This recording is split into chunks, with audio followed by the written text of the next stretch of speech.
Deixa eu dizer uma coisa aqui, não vou falar nome, mas vou dizer uma coisa. A gente fez uma oferta de missões. E a miserável da irmã colocou a mão aqui, não, R$100 não, R$100 não. Puxou R$2 para colocar na sala. Presta atenção. Mas lá na casa dela, os cachorros, ela manda comprar bife para eles comerem. Mal passado com cebola e joga para os cachorros. Não é isso que Deus está dizendo? Jonas tem dó, compaixão de uma planta e não tem piedade de pessoas. Nós temos piedade de cachorros, são mais tratados do que as pessoas. Nós estamos vivendo nesse mundo em que as pessoas valorizam mais as coisas do que as pessoas. E a lição que Deus quer dar é sobre isso. É você amar as pessoas. É você dar valor para as pessoas. Pregar às pessoas, sabendo que ela tem mais valor do que o mundo inteiro. Maravilha. Meus irmãos, eu vos saúdo com a paz do Senhor Jesus. Quero dizer da alegria que tenho de voltar aqui no nosso setor do Alphaville, nessa igreja abençoada, pastoreada pelo nosso amigo pastor Samuel, pelo qual nós estimamos muito, pastor Samuel, pela simplicidade e humildade, também pela dedicação e o grande conhecimento que ele tem na Bíblia, no ensino e na pregação da palavra de Deus, no dinamismo, na obra do Senhor. Uma alegria estar aqui com os irmãos e rever os amigos, irmãos, né? Guilherme, David, os demais, Paulo, né, Paulo? E os demais aí que nós conhecemos. E a nossa turma aqui de alunos do primeiro semestre, hoje nós teríamos ali uma revisão para a prova que se inicia na semana que vem, mas eles quiseram vir, né? Primeiro semestre é assim mesmo, primeiro semestre fica apaixonado pelo professor, quer atividade, quer aula. Quando vai chegando lá para o sétimo, não quer nem saber de professor, meu irmão, né? Quer distância. Vai estar onde, professor? Não vai ter aula não, ô glória, né, Felipe?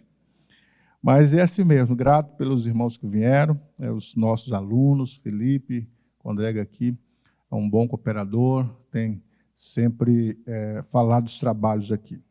Irmãos, falar de dinamismo missionário. Eu pensei em trazer alguns conceitos dos grandes missionários, como Oswald Smith, ele é um dos maiores missionários, com vários livros falando sobre missões, A Chama Pentecostal, Quero Alma, Dê-me Alma, e entre outros livros que ele produziu, mas meu coração fechou para falar dos conceitos missionários do Oswald Smith. Também pensei de trazer um relatório das missões da Suécia no Brasil, que foram os primeiros missionários enviados para o Brasil, para o Pará, Daniel Berg e Gunnar Vingre, um dos maiores missionários que nossa igreja conheceu.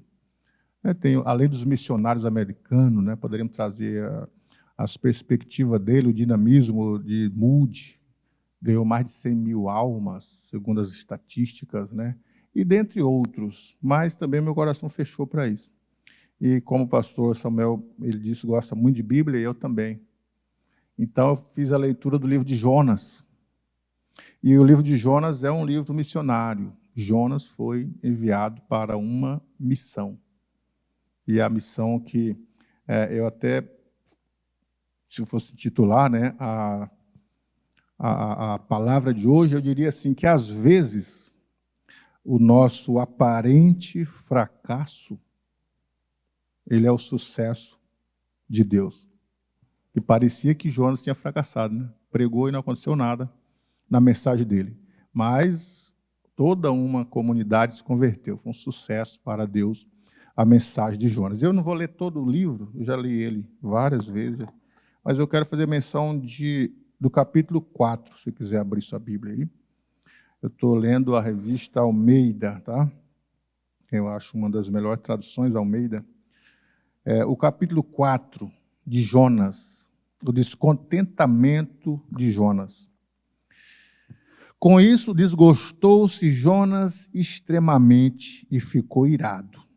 E orou ao Senhor e disse, Senhor, não foi isso que eu disse, estando ainda na minha terra? Por isso me adiantei, fugindo para Tarsis, pois sabia que és Deus clemente, misericordioso, tardio em irar-se, e grande em benignidade, e que te arrependes do mal. Só aqui, esses dois versos, 1 e 2, das palavras de Jonas. Ele conhecia Deus. Jonas era um profeta que conhecia Deus. E ele faz 5 afirmativas aqui, só no versículo 2. Eu sabia, conhecia. Eu sabia que tu és um Deus clemente, clemência, que abranda aqui. Sabia que tu és um Deus clemente, misericordioso, que dá vida, né? Misericórdia, miserável, vem de 2 palavras gregas. Miséria mesmo, miséria, e cardia, ou cárdia, né? De coração. Significa dar vida, dar o coração a um pobre miserável, que era o que nós éramos, e o Senhor deu a vida, o próprio Filho de Deus morreu, deu vida para esses miseráveis. Então isso é misericórdia. Ele fala, eu sei que tu és um Deus clemente, de misericórdia, benignidade. Benignidade é a capacidade de Deus de fazer somente o bem ou o que é bom. A malignidade é a capacidade do diabo de fazer só o que é mal. Aparente, por mais que seja um prato de lentilha, parece gostoso, mas por trás está a maldade. E Jonas diz isso. Tu és um Deus clemente, misericordioso, de benignidade, tardio em irar-se e se arrepende do mal. Por isso que ele fugiu, só por causa disso. Ele diz isso. Por que Jonas fugiu? Ele diz aqui, ó. E que te arrepende do mal. O 3, aliás, o 2, né? E orou ao Senhor e disse, Senhor, não foi isso que eu disse, estando ainda na minha terra? Por isso me adiantei e fugi para Tarse? Por que ele fugiu? Porque sabia que Deus era um Deus clemente, misericordioso, benigno, tardio em irar e se arrepende do mal. Só por isso. E ele não queria que Deus usasse esses atributos divinos. Não queria. Por que Jonas não queria que Deus usasse esses atributos divinos? Aí no capítulo 1, vamos fazer uma viagem pelo capítulo 1 aqui, para a gente entender todo o conceito de missões no livro de Jonas. Primeiro o texto fala assim, veio a palavra do Senhor a Jonas, filho de Amitai. Amitai era um profeta. Profeta numa cidade chamado Gat-Hefer, na Bíblia. E os sírios, ou a Síria, né, tem Síria e Assíria. Nesse período aqui, a Nínive era a capital da Síria. A Síria dominava o mundo. O primeiro que dominou o mundo foi o Egito. Dominou todo o Oriente Médio, o mundo da época, a potência. Depois a Assíria. E a Assíria levou Israel cativo algumas vezes. 722 levou o reino do norte, 10 tribos. Em uma dessas vezes levou Amitai, pai de Jonas.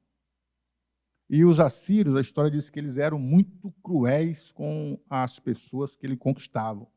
A história diz que eles degolavam, guardavam a cabeça, o crânio, tiravam a pele das pessoas, deixavam morrer mesmo com as maiores maldades. Era o povo que fazia mal aos demais, aos seus semelhantes. Na entrada de Nínive já tinha ali uma pirâmide só de crânio de pessoas. E uma escrita, bem-vinda à terrível Nínive. Então, alguém disse que uma hora dessas, o pai de Jonas foi e morreu, e ele guardou aquilo. Guardou a maldade que a Nínive fez para o seu pai, que era profeta. E ele se torna profeta. E agora, a palavra do Senhor chegou a ele e disse, Jonas, prepara-te e vai à grande, o texto fala 2 vezes essa palavra, a grande cidade de Nínive. Aí o texto diz que ele se preparou, mas se preparou para fugir.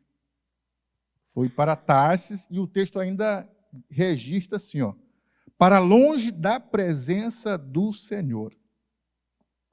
Era o pensamento dele, eu vou fugir para longe da presença do Senhor. Quem que foge da presença do Senhor? O salmista não falou, se eu for colocar minha morada nas estrelas, tu estarás. Nas profundezas dos mares, tu estarás. Como que é isso, ele diz, Salmo 139, de Deus estar em todos os lugares ao mesmo tempo? De repente ele fala, ele não consegue entender, ele fala, tal ciência é maravilhosíssima demais para mim, de tal forma que eu não posso entender. mas tinha ciência da onisciência de Deus. Parece que Jonas não, porque ele foge. Vou quietinho aqui, vou para o porão, vou fugir, Deus não vai saber. Né? É igual Pedro. Quando o Senhor Deus disse para Pedro, não, tu vai me negar 3 vezes. Não vou. Pedro era o único que discordava. Não vou, eu vou morrer junto contigo. Pedro, olha, eu vou te dizer, antes que o galho cante 2, tu vai me negar 3. Não vou, bater o pé e não. E quando ele nega, nos 2 cantos do galo, e que o Senhor Jesus Cristo, em João 21, chama ele e diz, tu me amas? Ele já fica meio duvidoso. Eu gosto. Tu me amas? Não.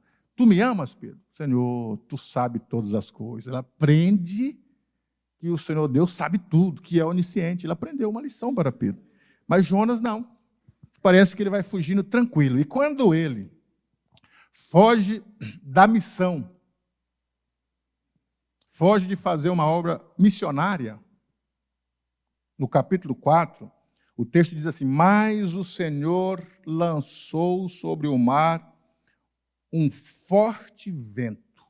É a primeira ação direta de Deus no livro de Jonas. Foi o Senhor que balançou o mar onde o navio de Jonas estava. A primeira ação direta, Deus entrando, às vezes ele acalma a tempestade.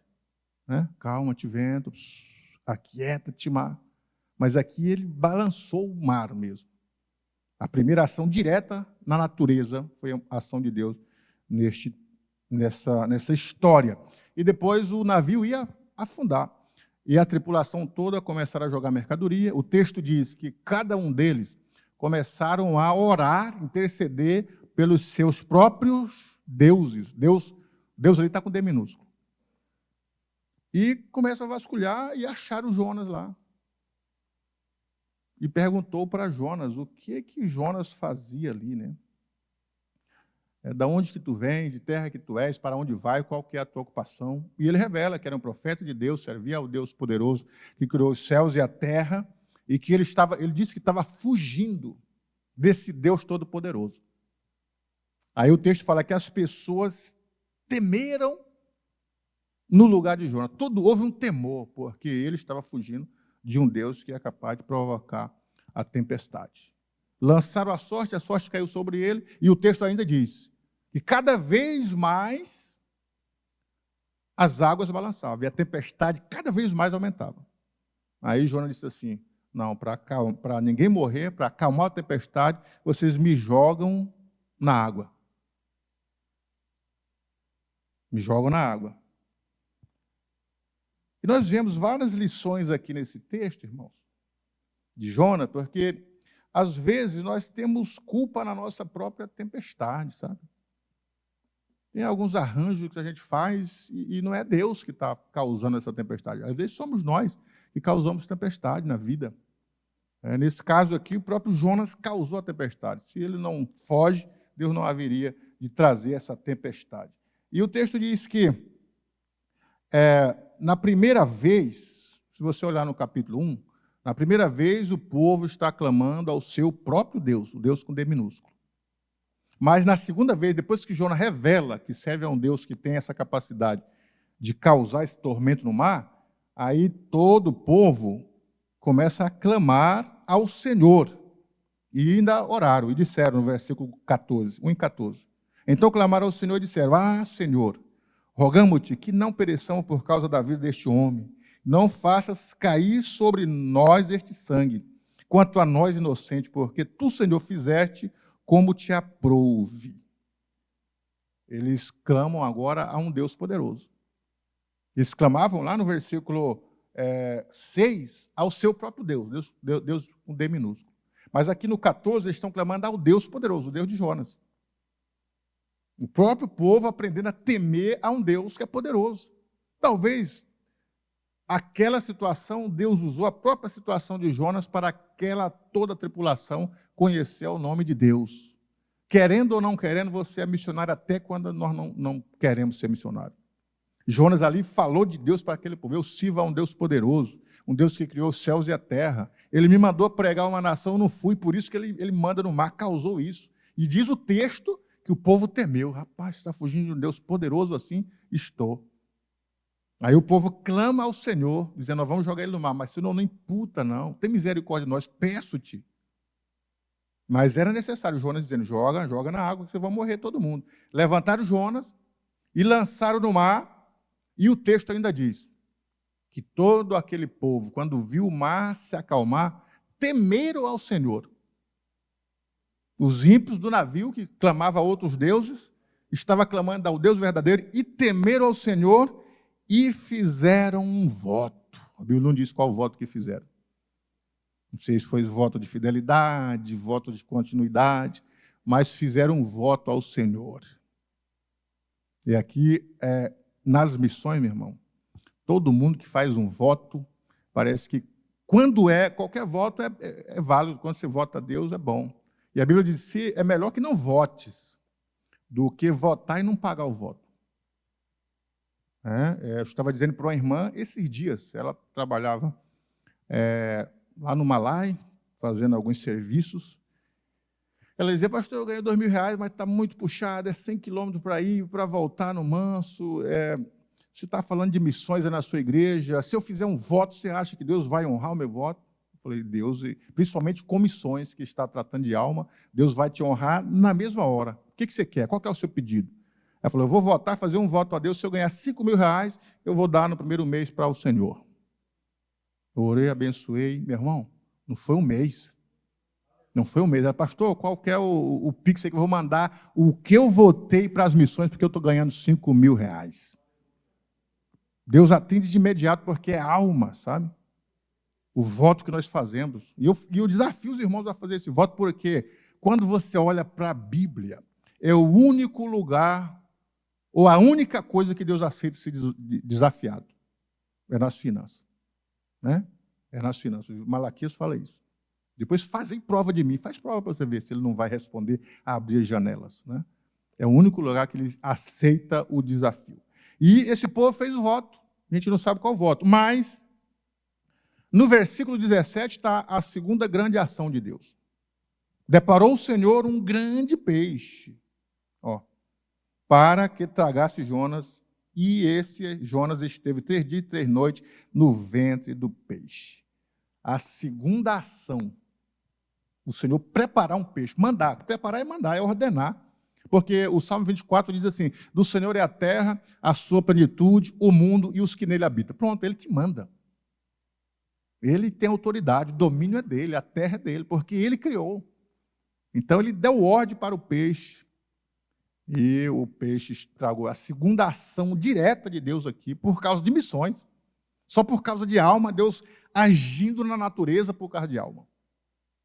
E o Senhor Deus tem esse domínio, meu irmão. Tudo que ele fala, as coisas acontecem. Né? Você se lembra que Pedro disse, eu vou pescar, vai pescar, vou. E passaram a noite pescando. E pescadores profissionais conhecem o peixe, conhecem a isca, a linha, o anzol. Não pegaram nada. Na beira da praia, a Bíblia dizendo, João 21 fala, faltava 200 côvados. Ele gritou, pegaram alguma coisa? Não, passamos a noite, não pegamos nada. Joga do lado direito que vão pegar. Como? Na praia não pega peixe grande. Peixe fica no poço, lugar fundo. Mas jogaram 153 grandes peixes, pegaram. Por quê? Porque se não tinha peixe ali, Deus mandou, porque Deus dá a ordem, ele tem esse domínio, essa autoridade sobre a natureza. Então, a segunda grande ação, o Senhor deparou um peixe. E Jonas passou 3 dias, né? 3 dias e 3 noites no ventre do peixe. Nem vou entrar nessa ação aqui, dessa discussão, se é possível, se não é possível, porque isso aí já, eu acho que é matéria vencida. Agora, no capítulo 2 é a oração de Jonas. Quando ele se vê em aperto, o texto diz que ele clamou ao Senhor, e ele diz que cordéis de morte se apoderaram dele, as algas dentro do ventre do peixe se enrolou no pescoço dele, ele está morrendo, ele está dizendo que é como uma sepultura, ali tem um paralelo na oração de Jonas, depois os irmãos leem com calma, porque o Salmo 120 se parece muito com essa oração, é o Salmo 18 de Davi, não sei se foi Davi ou Jonas que repete, né? 2 Samuel também, no capítulo 22 e 7, é muito parecido às palavras aqui dessa oração. Alguns fizeram a oração, ou conheciam a oração um dos outros, e fizeram a oração semelhante. E ele orou uma oração bonita, uma oração sincera, quando ele diz que dentro de mim desfalecia a minha alma, como Ana estava, ela disse que a alma dela desfalecia, Ezequias também disse, José também disse isso, Daniel também falou da própria oração dele ao Senhor. E no final ele disse assim: mas com a voz do agradecimento eu te oferecerei sacrifício. O que votei, pagarei. Ao Senhor pertence a salvação. É o último versículo do capítulo 2. Ao Senhor pertence a salvação. Salvação aqui, no caso, o livramento. Está no sentido de livramento, porque salvação pode ter esse sentido. De livramento, de uma cura de uma doença, livrou da doença. Vai, a tua fé te salvou. Não é que o indivíduo, às vezes, teve salvo com a oração salvífica, mas salvo daquela enfermidade que ele tinha. Mas o Senhor pertence tudo, tanto a cura, quanto o livramento, quanto a salvação mesmo, salvífica. E acaba a oração, e quando ele termina a oração dele, irmãos, isso aqui é muito brilhante, você lê o livro de Jonas, vendo a ação de Deus por causa de almas. Quando ele acaba de fechar a boca, ali, é o versículo 9, né? Eu falei que era o último, mas não é. O versículo 10, que é o último versículo do capítulo 2, diz assim: falou, pois, o Senhor ao peixe, e este vomitou a Jonas na terra. É a terceira ação direta de Deus. A primeira, balançar o vento, o mar. A segunda, ordenar o peixe que engula Jonas. A terceira, ordenar o peixe que vomite Jonas. 3 ações diretas de Deus. Direta. Por quê? Deus resolve interferir na vida de Jonas, na vida de algumas pessoas, na vida da natureza, na vida dos peixes. Porque o Senhor Deus tinha uma missão. Jonas era um profeta e ia fazer uma obra missionária. E o Senhor Deus tem esse valor, ele preza pelas almas, pela obra missionária. Ele escolheu Jonas e Jonas não queria ir. Então Deus fez todas essas ações diretas dele, tem mais. Vocês vão ver que tem, ao longo dos 4 capítulos de Jonas, tem muito mais ações de Deus interferindo direto para que a sua vontade salvífica aconteça. E no capítulo 3, o texto diz que Jonas foi. Aliás, veio a palavra do Senhor a segunda vez a Jonas e disse: levanta e vai à grande cidade, cita a grande cidade 2 vezes, a grande cidade de Nínive. E o texto fala que levantou-se Jonas, mas levantou para ir agora, não para fugir. E da primeira vez o texto fala, levantou-se Jonas, mas para fugir da presença do Senhor. Nessa segunda vez, Jonas levanta e vai à grande cidade de Nínive. E o texto diz assim, e prega aquela palavra que eu te disse, Jonas. Deus já tinha dado a mensagem para ele. Aí ele chega na cidade de Nínive, né? E o versículo 4, 3 e 4. Começou Jonas a percorrer a cidade. Não, versículo 2, vamos lá. Versículo 3. Levantou-se, pois, Jonas e foi a Nínive, segundo a palavra do Senhor. Ora, Nínive era a cidade muito importante diante de Deus, e de 3 dias para percorrê-la. Os estudiosos dizem que a cidade de Nínive tinha 30 quilômetros de comprimento, 20 de largura, os muros 30 metros de altura. Uma parede dessa aqui é 6, 7 metros. Agora imagina 30 metros de muros de pedra. A grande cidade de Nínive. E Jonas chegou lá e começou a pregar. O versículo 4. Começou Jonas a percorrer a cidade, a caminho de um dia, e pregava e dizia, ainda 40 dias, e Nínive será subvertida. Olha a mensagem. Às vezes nós levamos mensagem de amor, mensagem de arrependimento, de perdão. A mensagem de Jonas era essa. Mensagem parece uma mensagem assim, sem sentido, sem nexo. Era só isso que ele pregava. Daqui 40 dias, Nínive será destruída. Era a mensagem dele.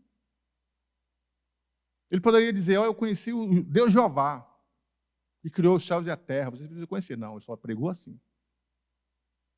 A cidade vai ser destruída daqui 40 dias.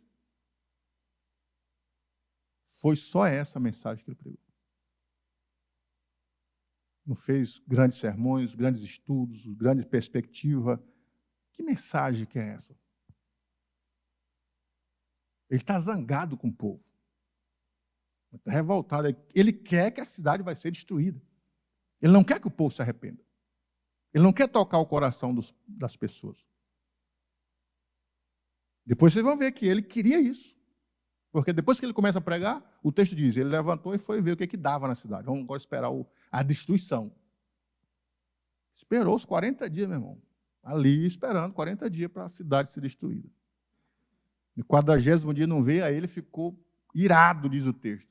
Zangado. Porque não aconteceu. Não é que a profecia falhou, não. Ele não estava preocupado se a profecia falhava ou não. Ele queria ver a destruição do povo. Ele estava revoltado. Talvez, não é bíblico o que eu disse a princípio, né?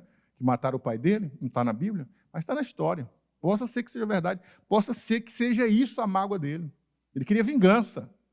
Se eu não prego, porque o Senhor Deus falou que vai destruir se eles não se arrependerem. Então não vou pregar arrependimento, vou pregar só que vai ser destruído, aí Deus destrói eles mesmo, e eu me vingo desse povo. Ou me senti vingado do meu pai. Mas o texto diz assim, ó, o versículo 5, 3 e 5. Os ninivitas creram em Deus. Por uma mensagem, parece, sem contexto, sem nexo.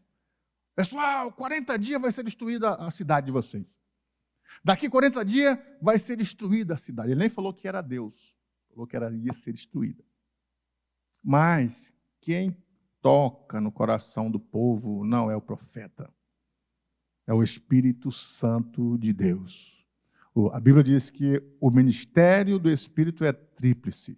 Convencer o homem do pecado, da justiça e do juízo. Deus faz, assim como a Bíblia fala que o Espírito nós não sabemos pedir como convém, o Espírito pega as nossas orações e transforma num pedido certo. Nós não sabemos pedir, mas Ele pega a oração e transforma, chega lá certinho e Deus atende. Assim também, às vezes nós sabemos pregar como Jonas, pregar correto. Mas o Espírito trabalhou a mensagem correta, chegou no coração daqueles ninivitas, e o texto diz, eles creram em Deus. E crer é uma questão de fé. E a fé que está colocada aqui é a fé salvífica, a fé que salva. Não só creram, pastor, que ia destruir a cidade, não é isso que eles creram, não. Porque o texto continua. Olha aqui, ó, o versículo 4. Os ninivitas creram em Deus, proclamaram um jejum que é um quebrantamento com propósito. O que é jejum? Porque esses dias, pastor Samuel, eu vi umas irmãs conversando, já que o pastor colocou aí a semana de jejum para a ceia, a gente aproveita para jejuar para emagrecer, né? A gente fica sem comer para emagrecer. Jejum não é para isso, não. E tem as pessoas que cuidam da saúde, né? Na Bíblia, o jejum é quebrantamento. É para você ter domínio próprio. Dominar as obras da carne que está em cada um de nós. As vontades. Se eu não consigo dominar a vontade de comer, meu irmão, que domínio que eu tenho sobre as demais faculdades da alma? Então, o jejum, ele é um quebrantamento com um propósito. Qual que é o propósito do jejum? Você tem que ter um propósito. Teve uma lição que a gente estudou, ela 93, sobre jejum, os 3 tipos de jejum, e nunca mais veio falando sobre jejum. Os 3 tipos de jejum: jejum típico, jejum absoluto, jejum parcial. Né? Em 1993. Aí depois não veio mais as séries explicando sobre jejum, porque tem gente aí fazendo o jejum de Daniel, os 21 dias. A Bíblia não manda fazer o jejum de Daniel. Não é um mandamento. Vou jejuar o jejum de Daniel, 21 dias. Não, eu já o jejum de Jesus, de Moisés, 40 dias. Não vai nessa onda, não. Aprenda o que é o jejum bíblico. A Bíblia fala de 3 tipos só. E como são eles? Não vou falar porque não é objetivo. O objetivo é missões. Tá? Mas o texto fala que esse povo creram em Deus, fizeram um jejum que é quebrantamento com propósito, e continua. E vestiram-se de panos de saco, desde o maior até o menor. Para que pano de saco? No Oriente, era símbolo de humilhação. Significa que eu estou humilhado. Panos de saco, eu estou humilhado. Então eles creram, proclamaram o jejum, vestido de pano de saco. E a Bíblia diz assim, se o meu povo, que se chama pelo meu nome, né? Lembra lá? Se humilhar E aqui eles estão humilhando os ninivitas, do maior até o menor. Quer dizer que Deus quer salvar a todos. Ele faz preferência pelo ser humano. Não é igual a teologia da libertação, que diz que Deus faz preferência pelos pobres. Não, Deus ele olha mais os pobres, os necessitados, ele dá mais valor. A salvação é trazer esses miseráveis e arrumar a desigualdade social. Não é isso, não. Deus não faz preferência por pobre e por rico. Ele faz preferência pelo ser humano. Seja homem ou mulher, jovens, crianças, rico ou pobre, ele atendeu a todos. As crianças, os discípulos não queriam deixar as crianças chegarem diante de Jesus. Deixar e vir meus pequeninos. Atendeu as crianças. Os jovens, o mancebo rico lá, lembra do jovem rico? Chegou até Jesus e Jesus dialogou com ele. Marcos 10. O rico, Nicodemos, falou com Jesus. Os pobres, ele atendeu a viúva, que só tinha 25 centavos ali, e falou sobre ela. Então, a preferência de Jesus é pelo homem. Por isso que o texto fala aqui, do maior ao menor. Todos estavam crendo, jejuando, humilhado, para receber o perdão de Deus. Aí chegou essa notícia no rei, aí o rei decretou. Né? O rei disse assim, fez proclamar e divulgar em Nínive, versículo 7 do capítulo 3. Por mandato do rei e seus grandes, nem homens, nem animais, nem bois, nem ovelhas, provem coisa alguma, nem os levem ao pasto, nem bebam água, mas sejam cobertos de pano de saco, tanto os homens quanto os animais, e clamarão fortemente a Deus, e se converterão. Olha aqui, está falando em conversão, converter uma conversão, literalmente, convergir. Como que é isso? Você está indo numa direção, converge e toma outra direção. É isso aí. É isso que o rei está dizendo. Se convertam, cada um do seu mau caminho e da violência que há nas suas mãos. Porque Nínive eram homens violentos, a história diz isso, era temido. Na entrada, a recepção que você tem quando vai para Vaza Grande, né? Bem-vindo a Vaza Grande. Quando volta, bem-vindo a Cuiabá, volte sempre. Tem até no inglês lá. Mas na cidade de Nínive era uma pirâmide de crânio de pessoas que eles haviam matado. E uma placa, bem-vindo à terrível ou temível cidade de Nínive. As pessoas já entravam balançando os pés com medo. E agora o rei está dizendo, para se arrepender da violência, porque eram homens violentos. Quantas vezes a própria Bíblia conta a história que a Assíria, ela levou cativo não só o povo de Israel, mas o Egito, outras nações, ela dominou o mundo da época. A Assíria dominou o mundo da época. E ela trazia os seus soldados presos com anzóis no beiço, amarrado às mãos com corrente, puxado a animais, a cavalo, porque eles eram homens violentos, homens maus. E aqui o rei está dizendo, converta cada um do seu mau caminho da violência que há nas suas mãos, quem sabe se voltará Deus, e se arrependerá e se apartará do furor da sua ira, de sorte que não pereçamos. Vamos jejuar, vamos se arrepender, vamos se converter, vamos se humilhar, porque quem sabe Deus se arrepende desse mal que ele disse, de destruir a cidade. E a profecia, nesse caso aqui de Jonas, a profecia era condicional. Tem a profecia incondicional, que ela vai cumprir, não adianta você orar. Começa a orar aí. Jesus, não vem agora não, Jesus. Ô, Jesus, podia cancelar aí o arrebatamento. Não adianta. O arrebatamento vai acontecer. Mas Deus já havia decretado, através dos profetas maiores, dizendo assim, se uma nação que eu disser que ela vai ser destruída, mas se o povo se arrepender dos seus maus caminhos, eu também me arrependerei do mal que ele disse que ia trazer. Então, é uma profecia condicional. Deus falou que ia destruir 40 dias. Agora, a profecia era condicional. Qual que era a condição? Se o povo se arrepende, Deus suspende a maldade da destruição.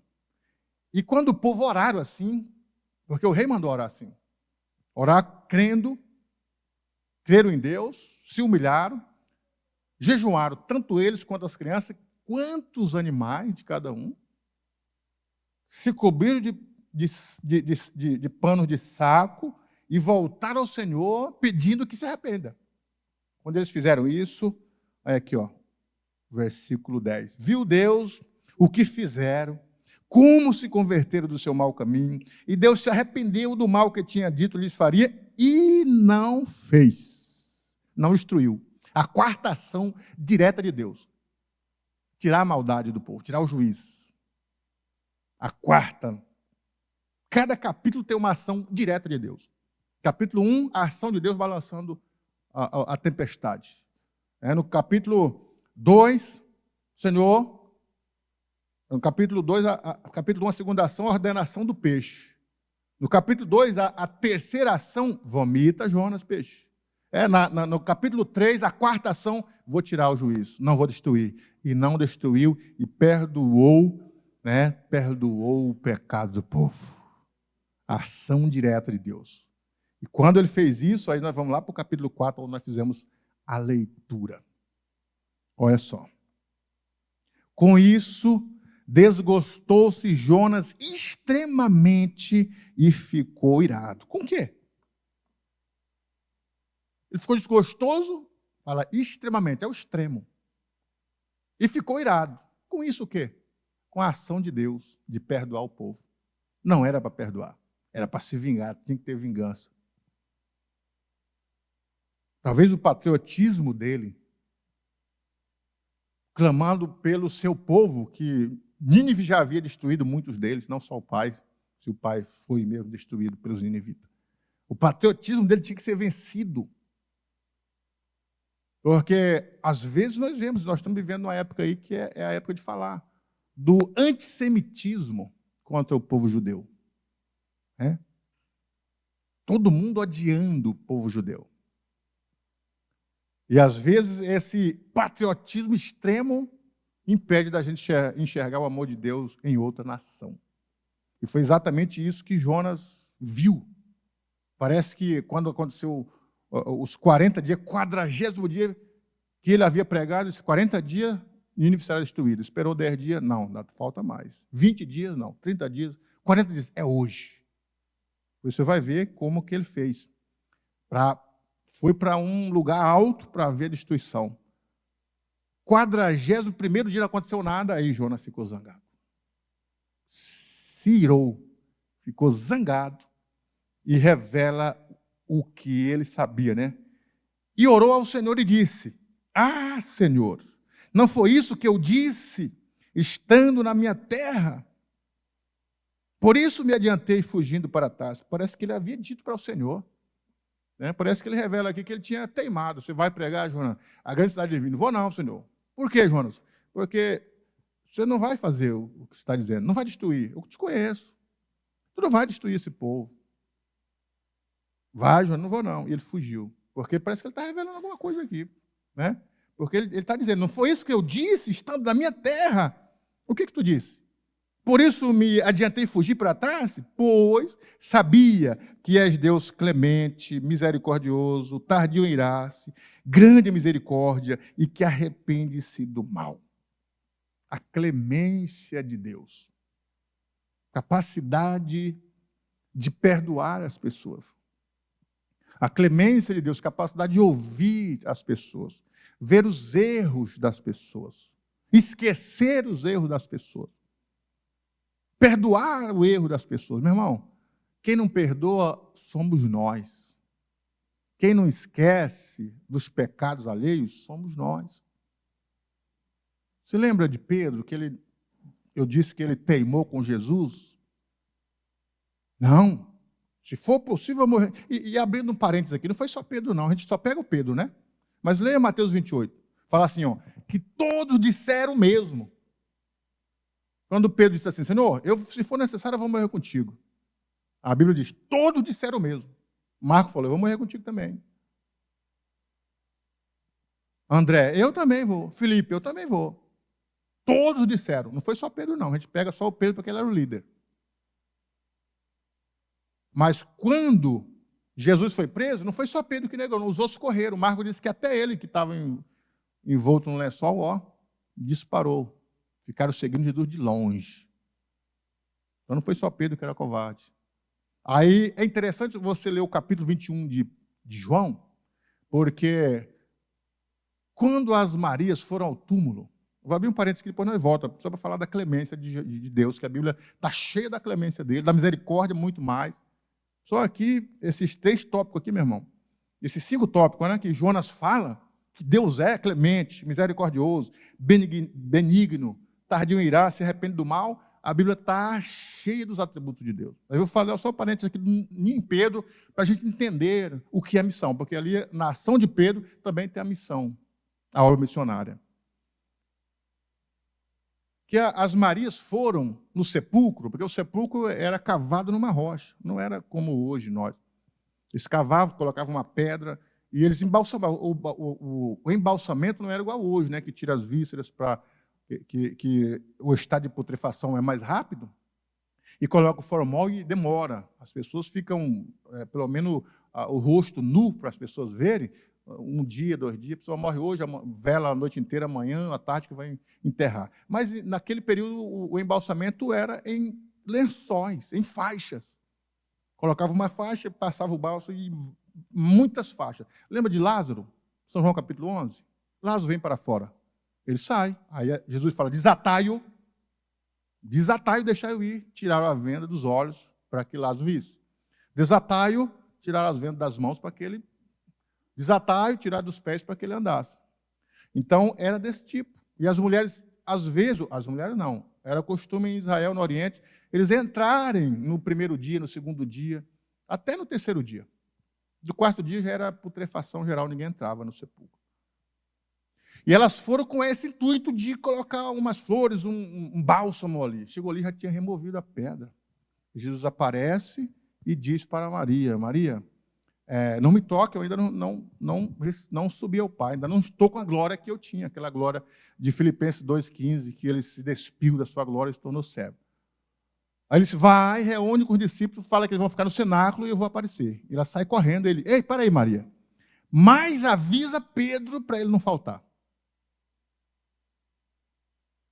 Avisa Pedro.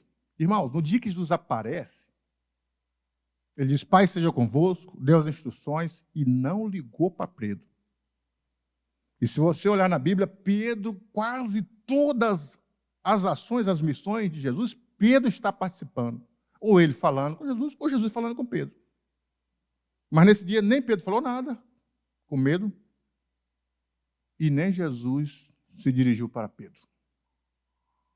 Interessante que quando as mulheres foram para o sepulcro, que Pedro e João correram para ver se ele tinha ressuscitado, o texto fala que Pedro se lembrou que tinha negado, aí ele deu uma freada, e João chegou primeiro e entrou.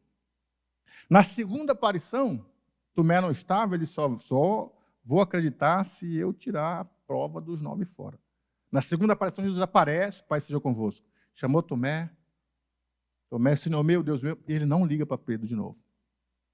Aí Pedro sente, capítulo 21, Pedro disse, eu vou pescar. Parece-me que ele estava sentindo, eu vou voltar para minhas atividades antigas da pescaria, não deu certo, como discípulo, não deu certo. E quando Jesus aparece na beira do mar da Galileia, que eles estão chegando da pesca, que não pegaram nada, que os discípulos, quando jogaram a rede, que pegaram 153 grandes peixes, os discípulos correram para encontrar com Jesus. E Pedro pula para trás e se esconde de Jesus.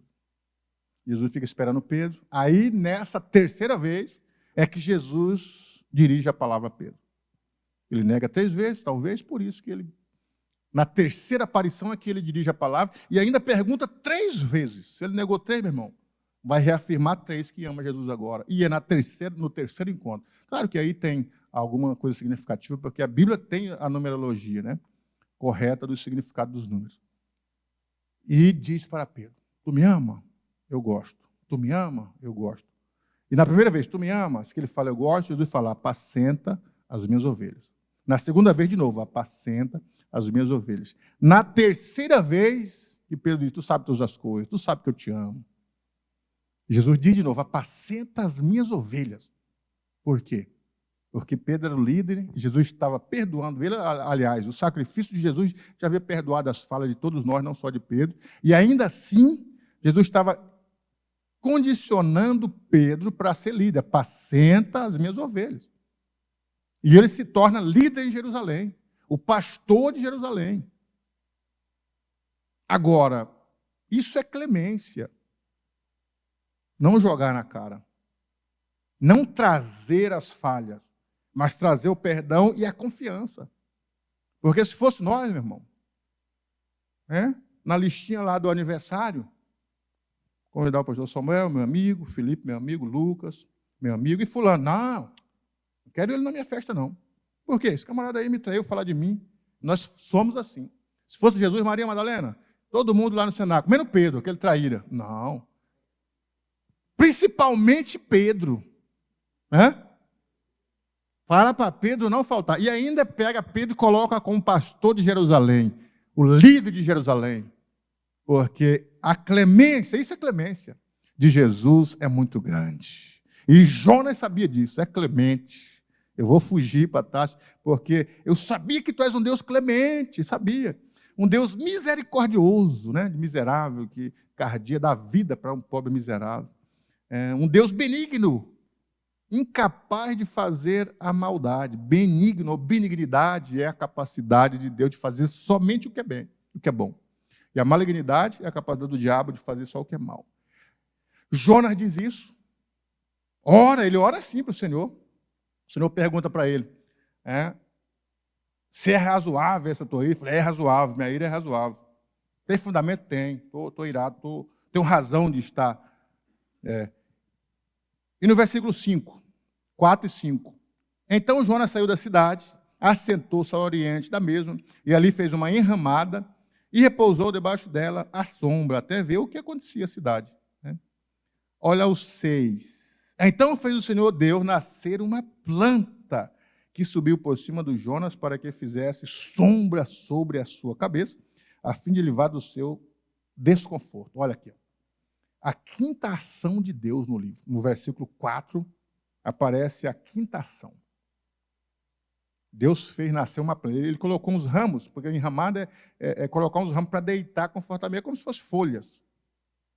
Só que estava no ar livre. E Deus fez nascer uma plantinha que provocou uma sombra para ele. O que fez nascer a sombra? Deus.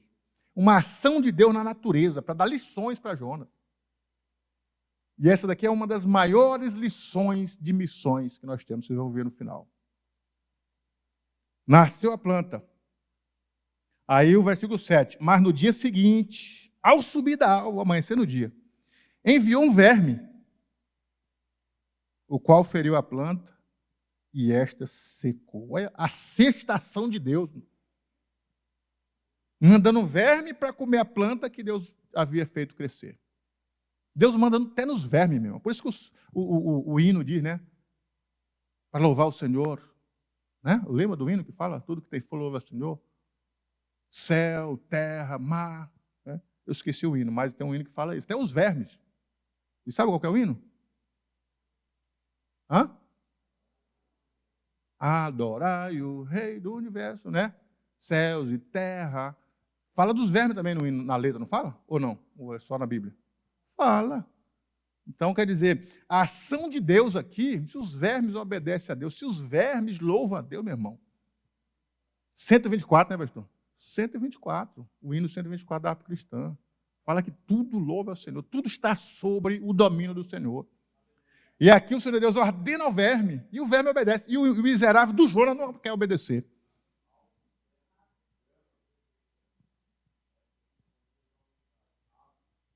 Olha aí. Aves, vermes e todo ser gigante. Adorai. Adorai. A gente não dá valor para o verme, mas o verme dá valor para Jeová. E o verme tem seu valor, comeu a plantinha ali, meu irmão. E o verme obedeceu a ordem, a ação direta de Deus. Vai lá, vermezinho, come a planta lá. Ele foi e obedeceu. E o Jonas não queria, bonitão, não querendo obedecer. Olha só. Lições. Que num dia nasceu e num dia morreu. A sexta ação de Deus. Aí o que acontece? Em nascendo o sol, Deus mandou um vento calmoso oriental. E o sol bateu na cabeça de Jonas de maneira que ele desfalecia. Pelo que pediu para si a morte, dizendo, melhor me é morrer do que viver. Estava brabo, zangado, como diz o pastor Estevão. Jonas estava irado, lá no capítulo 1, capítulo 4, irado ao extremo, desgostoso ao extremo, e agora pedindo a morte, porque ele pregou e Deus não matou. Ele queria que todo mundo morresse, Deus não matou ninguém. Por quê? Porque ele sei que tu é clemente, é misericordioso, é benigno, se arrepende do mal. Está brabo. Aqui. Então perguntou Deus a Jonas: é razoável essa tua ira por causa da planta? Ele respondeu: é razoável a minha ira até a morte. Tornou o Senhor: tens compaixão da planta que te não custou trabalho, o qual não fizeste crescer, que numa noite nasceu e numa noite pereceu, e não hei de ter compaixão da grande cidade de Nínive, em que há mais de 120.000 pessoas que não sabem discernir entre a mão direita e a mão esquerda, e também muitos animais. Eu falei 6 ações, mas são 7 ações. A primeira, a sexta, né, aqui, ó, nasceu a planta. A quinta nasceu a planta. A 7ª ação, Deus ordena o verme. A 6ª ação. A 7ª ação, a planta seca. 7 ações de Deus direta no livro de Jonas. Por que isso? Por que Deus interfere na natureza, em tudo? Por causa de almas. Aqui ele está respondendo. Está respondendo. Tu tem compaixão de uma planta que você não regou, não plantou, não fez nada para ela estar aí. E ela morreu, tu está com dó. É minha planta. E não hei eu de ter misericórdia de pessoas que são minha criatura. Irmãos, isso é uma realidade ou não é? Deixa eu dizer uma coisa aqui, não vou falar nome, mas vou dizer uma coisa. A gente fez uma oferta de missões. E a miserável da irmã colocou a mão aqui, não, R$100 não, R$100 não. Puxou R$2 para colocar na salva. Presta atenção. Mas lá na casa dela, os cachorros, ela manda comprar bife para eles comer. Mal passado com cebola e joga para os cachorros. Não é isso que Deus está dizendo? Jonas tem dó, compaixão de uma planta e não tem piedade de pessoas. Nós temos piedade de cachorros, são mais tratados do que as pessoas. Nós estamos vivendo nesse mundo em que as pessoas valorizam mais as coisas do que as pessoas. E a lição que Deus quer dar é sobre isso. É você amar as pessoas. É você dar valor para as pessoas. Pregar às pessoas, sabendo que ela tem mais valor do que o mundo inteiro. A gente se preocupa com muitas coisas, meu irmão. Nós gastamos com tanta bobeira. Nós gastamos com uma lavagem de carro, R$50, R$70. E a oferta da missão, R$5. Por quê? Essa oferta é para quem? Não é para o pastor, não é para mim, não é para ninguém, meu irmão. Para o missionário ir lá e pregar e salvar a alma, como Jonas foi. E nós estamos mais valorizando as coisas pequenas, insignificantes, e as coisas que de fato são, nós não valorizamos. Sendo que Deus, ele mostrou o exemplo para nós. O texto de Paulo, olha só o que Paulo disse para os irmãos lá em Filipos. De sorte que haja em vós, filipenses, na igreja de Filipe, o mesmo sentimento que houve também em Cristo Jesus. Qual é o sentimento? Que sendo em forma de Deus, não teve por usurpação ser igual, mas esvaziou-se da sua glória. Tomou a forma de servo, de homem. Tornou-se semelhante aos homens. É achado na forma de homem, humilhou-se até a morte. E Paulo diz assim, não foi qualquer morte. E morte de cruz, que era a morte mais terrível que existia. Para quê? Ele pergunta, para quê? Para que ao nome de Jesus Cristo, no nome de Jesus Cristo, se dobre todo o joelho que está no céu, na terra e embaixo da terra. E para se dobrar ao nome de Jesus Cristo, e toda língua confessar que Jesus Cristo é Senhor, tem que aceitar o sacrifício dele, tem que ouvir a mensagem salvífica, tem que crer como os ninivitas creram, tem que se tornar servo para poder adorar. Ah, Espírito de Deus. Foi isso que ele fez. O maior valor. Se você ler o texto áureo da Bíblia, Deus amou o mundo de tal maneira. É o amor quantitativo, não tem tamanho. É a mesma palavra que aparece lá em Malaquias 3,10. Dispensarei sobre vós uma bênção tal. Esse tal é o quê? Não tem tamanho, não tem mensura. É imensurável. É o amor quantitativo, de tal maneira que deu o seu filho unigênito. O amor qualitativo. Qual que é a qualidade desse amor? Dá o próprio filho para que as pessoas estivessem aqui. E o indivíduo preocupado com uma planta. O indivíduo preocupado com o carro dele. Com os pitbulls. Preocupado com a roupa. Não, eu tenho que comprar roupa nova. Eu não tenho dinheiro para missão hoje, não. E o Jesus Cristo preocupado com almas que deu o próprio filho. Eu quero ver qualquer um de vocês aqui que tem filho. Chega ali no presídio, se eu vou dar meu filho para sacrificar, vocês podem prender ele eternamente. Mas deixa todos os presos saírem com liberdade. Quem que faz isso? Ninguém. Mas o Senhor Deus pegou o seu único, por isso está dizendo lá, o seu único filho, isso vai morrer. Para quê? Para que todos tenham vidas. Morra pelos pecados das pessoas. Paulo diz que nós tínhamos uma dívida contra Deus. Ele escreve aos Gálatas 2 e Colossenses 2,14. Uma dívida que estava dentro de nós. E o Senhor Jesus Cristo arrancou a cédula que estava dentro de nós com a dívida. E cravou na cruz. Está lá, está pago. Pago o pecado de todos. Isso é alma. Isso é missões. Valor de uma alma. E o Senhor Deus está querendo mostrar isso a Jonas. Não adianta, Jonas. Não adianta. Esse patriotismo seu, de querer ver as pessoas morrerem por causa do seu patriotismo, ou por vingança. Você tem valor, dá valor numa planta de um dia para outro, não fez nada por ela, e você acha que eu vou matar 120 pessoas que estão arrependidas, almas arrependidas, querendo me louvar e me adorar? E a gente está na mesma perspectiva de Jonas. Muita gente na mesma perspectiva de Jonas. Missões não. Não, vou dar minha ofertinha de missões. E Deus abençoa tantas pessoas que dão com alegria. Eu sou testemunha disso, meu irmão. Tinha um irmão que disse, eu vou fazer um propósito com missões. Ele congrega comigo lá. Vou citar o nome dele, porque ele não pediu o segredo. Davi, o empresário, pastor. Ele é empresário, Davi. No dia que nós falamos de missões, nós temos uma meta, vamos começar a bater a meta, vamos. Aí eu falei de missões. Falei, faça um propósito com Jeová.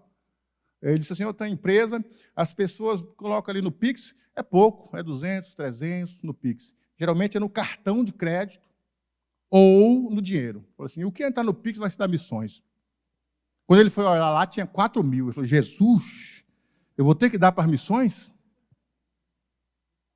Deu os 4 mil para missões. Eu vou dar, os 4 mil. Aí chegou o final do mês e disse, agora, como que eu vou pagar os funcionários? Entrou pouquinho de dinheiro, estou entrando só no Pix. Todo mês, 3, 4, e agora estou enrolado. Ele falou, mas eu aceitei o desafio, Senhor. Eu estou sendo fiel. Aí disse que chegou um empresário lá que fez um trabalho grande. Aí ele já estava preocupado. Se esse camarada pagar no Pix é muito dinheiro. E era o dinheiro dele pagar todos os funcionários, entendeu? E pagar as peças e os negócios dele e ainda sobrar.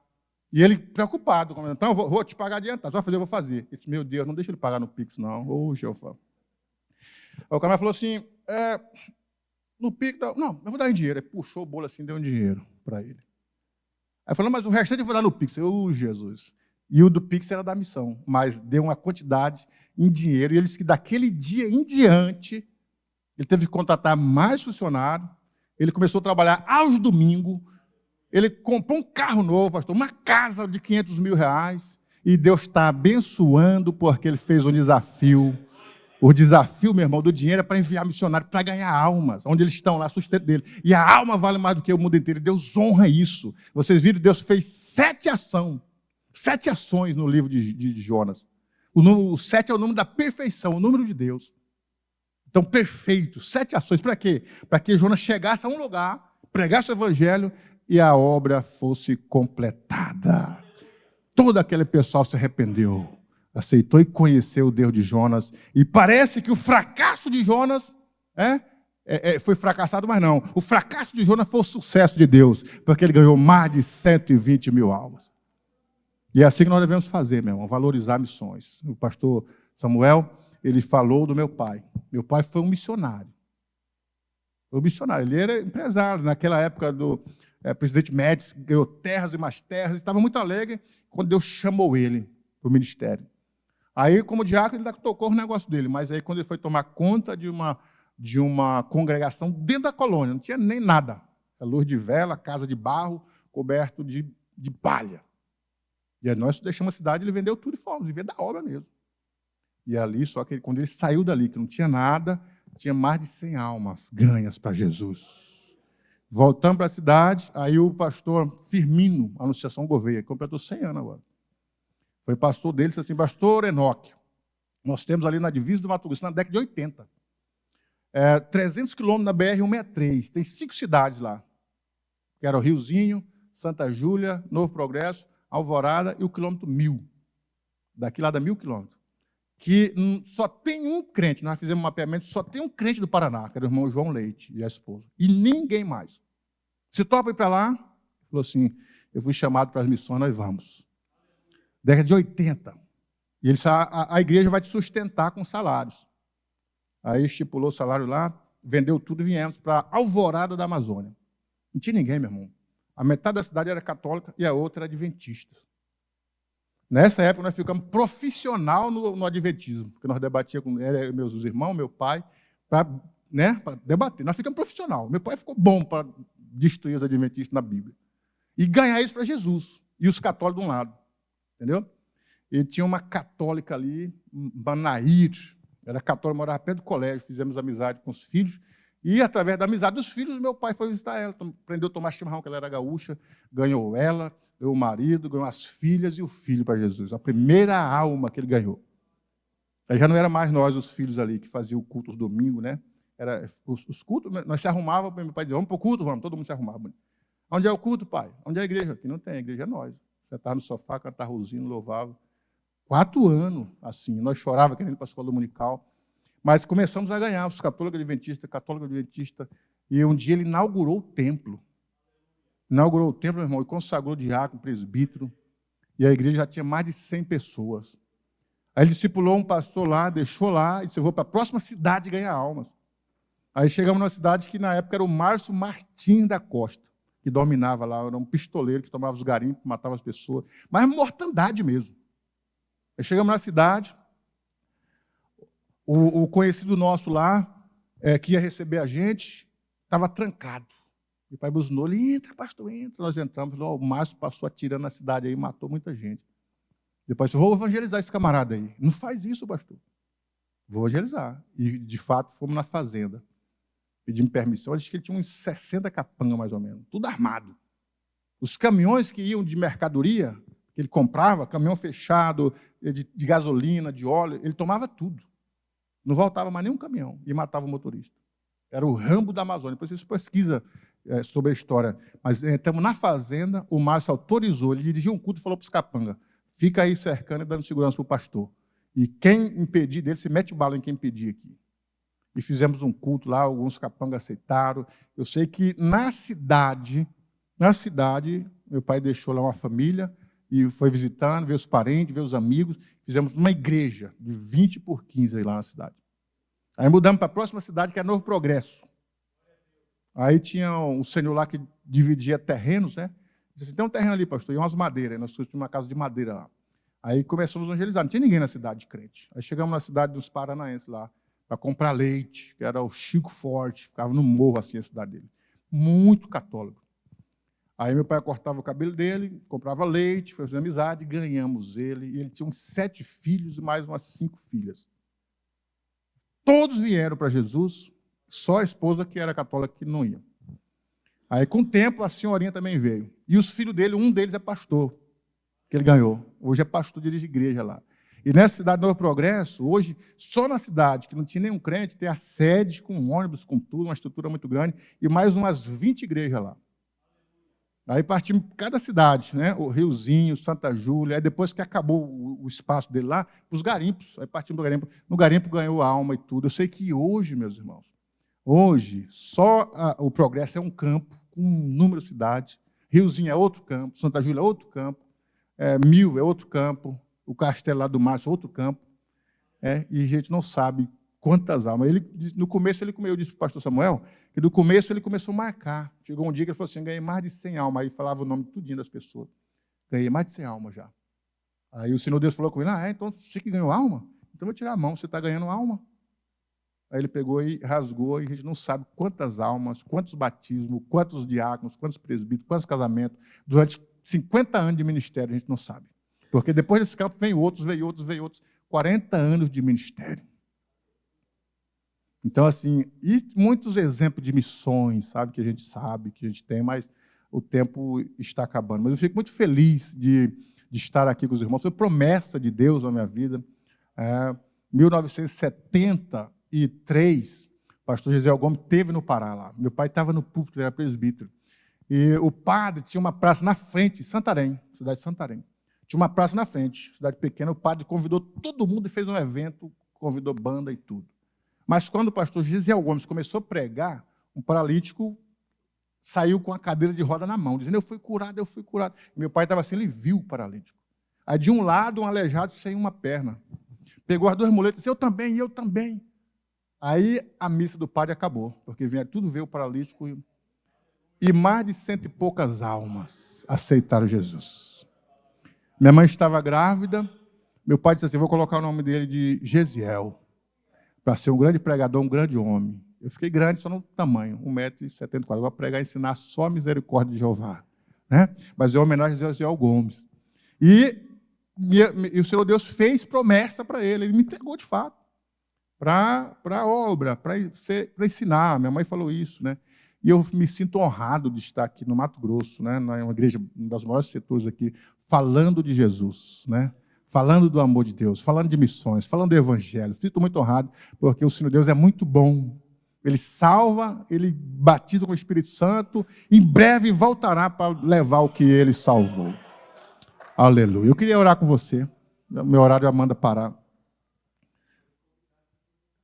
Quem tem vocação para missão, corre aqui para frente, meu irmão. Venha. Antigamente, quando a gente estendia o chamado jovem, adolescente, vinha chorando. Eu lembro que uma vez tinha um pastor pregando, meu irmão tinha 14 anos, meu irmão caçula. Ele veio chorando, disse, eu quero, o que você quer, meu filho? Eu quero ser um pregador da palavra e quero ser um missionário. Aí quando o pastor Vanderlei orou por ele, ele tinha 14 anos de idade, ele foi batizado na hora com o Espírito Santo e recebeu o dom de pregar na hora, o dom da palavra. E até hoje ele está pregando, é pastor do estado do Pará, e Deus tem feito um grande trabalho, é pastor muito mais a tempo do que eu, e já pastoreou por campos maiores do que eu, porque o Senhor Deus, Ele tem chamada. Aleluia, aleluia. Pode vir à frente, que Ele tem chamada para pregar, para evangelizar. Deus quer fazer uma grande obra. Ele ainda chama no dia de hoje os missionários. Ele quer dar dons para você, desenvolver os dons para a obra dele. É o maior valor no dia do tribunal de Cristo, o que vai ter mais valor. Alguém vai dizer, Senhor, eu profetizei, está aqui o seu prêmio. Senhor, eu orei, está aqui o teu prêmio. Eu tive dom. Mas quando chegar o dom da alma, eu ganhei almas, vai ser o maior prêmio. É o da almas. Deus quer almas, Deus quer salvar. Mas primeiro, né, como enviarão se não forem chamados? Né? Então tem que ser chamados, tem que ser enviados, né? Tem que pregar, tem que ouvir e as pessoas vão converter. Vamos orar para as pessoas que estão aqui? Espírito Santo de Deus. Neste momento, Senhor, que falamos a Tua palavra aos corações dos Teus servos. Estes servos que estão aqui mesmo, que Tu querias falar com eles, vieram para ouvir a palavra. Nós te pedimos, Senhor, pela vida dos Teus servos. Tem alguns que já são pregadores da Tua palavra, Senhor, aqui. Deus, desenvolva o dom que há neles. Encha, Senhor, ele de dons para trabalhar na Tua seara, para trabalhar na Tua obra, para ganhar almas para o Teu reino, Senhor. As almas estão clamando. Nós estamos vivendo nos últimos dias do Senhor na terra. Essas guerras já mostram o prenúncio do arrebatamento. Está próximo de tudo vir despontar. E nós precisamos pregar e alcançar o maior número. Senhor, essas pessoas que estão aqui são chamadas, estão com desejo de fazer a Tua obra. Encha ele do Teu Espírito, da Tua graça, da Tua palavra, com ousadias para pregar no Teu nome, pregar no Evangelho, pregar cheio do Teu Espírito, converter, Senhor, as pessoas desse mau caminho, ser cheia da Tua graça, do Teu poder. Espírito de Deus, uma alma vale mais do que o mundo inteiro. O clamor das almas, Senhor, que estão nas drogas, que estão no mundo. Envia-nos Envia-nos como enviou os teus discípulos. Ide por todo mundo pregar o evangelho a toda criatura. Ó Senhor, que pregamos, que vamos fazer esta obra com amor. E teu nome será glorificado através do nosso trabalho.